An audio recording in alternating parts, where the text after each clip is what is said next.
नमस्कार दोस्तों, आपका स्वागत है इस बेहद पावन श्रद्धा और भक्ति से भरी हुई यात्रा में, जहां आज हम बात करने जा रहे हैं एक ऐसे पर्व की जो केवल एक धार्मिक उत्सव नहीं बल्कि प्रेम, त्याग, धर्म और अधर्म के बीच संतुलन की प्रेरणा है। श्री कृष्ण जन्माष्टमी। यह वह दिन है जब द्वापर युग में भाद्रपद मास की कृष्ण पक्ष की अष्टमी तिथि को आधी रात के समय में भगवान विष्णु ने श्री कृष्ण के रूप में अवतार लिया था। जन्माष्टमी 2025 में कब है? जन्माष्टमी 2025 में शनिवार 16 अगस्त को मनाई जाएगी। पंचांग के अनुसार अष्टमी तिथि प्रारंभ 16 अगस्त 2025 को सुबह 10:49 पर, अष्टमी तिथि समाप्त 17 अगस्त 2025 को सुबह 9:27। रोहिणी नक्षत्र प्रारंभ 16 अगस्त को सुबह 8:05। रोहिणी नक्षत्र समाप्त 17 अगस्त को सुबह 6:41। निशिता काल पूजा समय 16 अगस्त रात 11:56 से 17 अगस्त रात 12:42 तक। व्रत पारण समय 17 अगस्त को सुबह 5:49 के बाद। यह तिथि क्यों विशेष है? श्री कृष्ण का जन्म केवल एक ऐतिहासिक घटना नहीं है, बल्कि यह धर्म की पुनर्स्थापना और अधर्म के विनाश का प्रतीक है।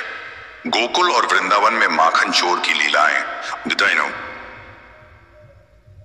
मथुरा में कंस का वध और महाभारत में अर्जुन के सारथी के रूप में गीता का उपदेश, ये सभी इस दिन की महिमा को बढ़ाते हैं। धार्मिक मान्यता, शास्त्रों में कहा गया है कि जो भक्त इस दिन व्रत रखकर भगवान कृष्ण का स्मरण करता है, उसे जन्म मरण के बंधन से मुक्ति मिलती है।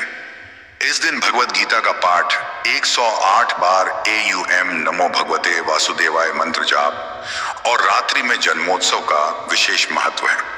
व्रत विधि: व्रत के दिन प्रातः स्नान करके संकल्प लें, मैं श्री कृष्ण जन्माष्टमी व्रत करूंगा और रात में भगवान का जन्मोत्सव मनाऊंगा।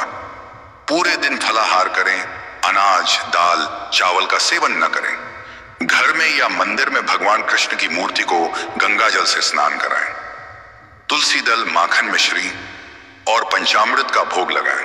रात 12 बजे श्री कृष्ण के जन्म के समय शंख, घंटी और जयकारों के साथ आरती करें। श्री कृष्ण का जन्म एक दिव्य कथा। दोस्तों, द्वापर युग में मथुरा नगरी में यदुवंशी राजा उग्रसेन राज्य करते थे। उनका पुत्र कंस अत्यंत बलशाली था, लेकिन उसके भीतर क्रूरता और अन्याय भरा हुआ था। जब कंस की बहन देवकी का विवाह यदुवंशी वीर वसुदेव से हुआ, तो स्वयं कंस ने बड़े आदर से बहन को विदा करने का निश्चय किया। लेकिन रास्ते में अचानक आकाशवाणी हुई, अरे मूर्ख कंस, जिस बहन को तू इतने प्रेम से विदा कर रहा है, पुत्र तेरा काल बनेगा। कंस का क्रोध और अत्याचार, यह सुनते ही कंस का चेहरा बदल गया। वह अपनी बहन को मारने के लिए तलवार निकालने लगा, लेकिन वसुदेव ने कहा, राजन, बहन को मत मारो, मैं वचन देता हूं तुम्हें उसका हर संतान सौंप दूंगा। कंस ने देवकी और वसुदेव को कारागार में कैद कर दिया। एक एक करके जब भी उनके बच्चे पैदा होते, कंस उन्हें निर्दयता से मार देता। भगवान का अवतार: जब देवकी के गर्भ में 8वीं संतान आई, तो चारों ओर दिव्य वातावरण बन गया।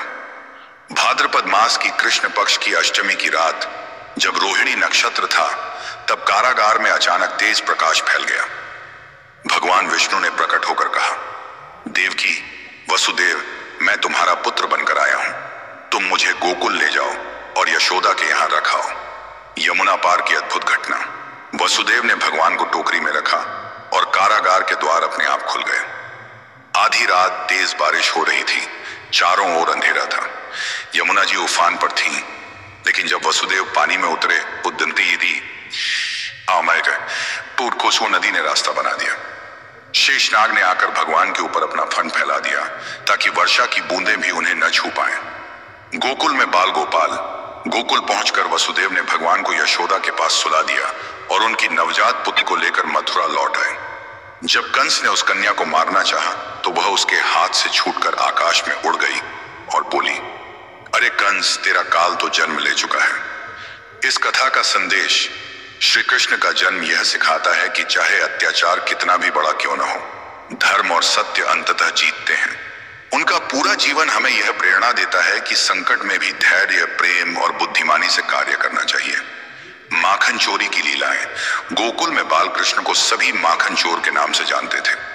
माँ यशोदा घर में कितना भी माखन छुपा कर रखती, कृष्ण और उनके सखा उसे ढूंढ ही लेते।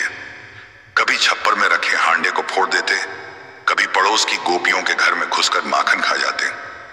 गोपियां शिकायत लेकर माँ यशोदा के पास आती, मैया तेरा लाल आज फिर हमारे घर आया, माखन चुराया और फिर गली में बांट दिया।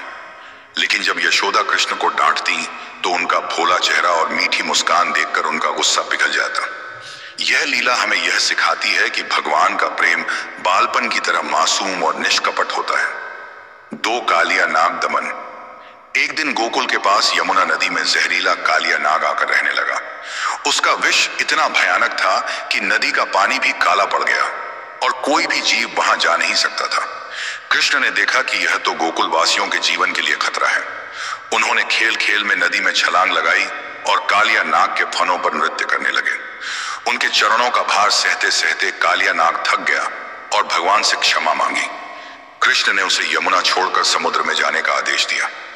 यह लीला हमें यह संदेश देती है कि जीवन में चाहे कितना भी विष कष्ट क्यों ना आ जाए, यदि हम साहस और बुद्धि से सामना करें तो हर संकट समाप्त हो सकता है। 3 गोवर्धन पूजा। एक बार वृंदावन में लोग इंद्रदेव की पूजा की तैयारी कर रहे थे। कृष्ण ने समझाया, हमारे लिए गोवर्धन पर्वत और प्रकृति ही सबसे बड़ा देवता है, क्योंकि यह हमें जल, अन्न और आश्रय देता है। लोगों ने इंद्र की पूजा छोड़कर गोवर्धन पर्वत की पूजा शुरू कर दी। इंद्र को क्रोध आया और उन्होंने मूसलाधार बारिश कर दी। तब कृष्ण ने अपनी छोटी उंगली पर पूरा गोवर्धन पर्वत उठा लिया और 7 दिन तक सभी को आश्रय दिया।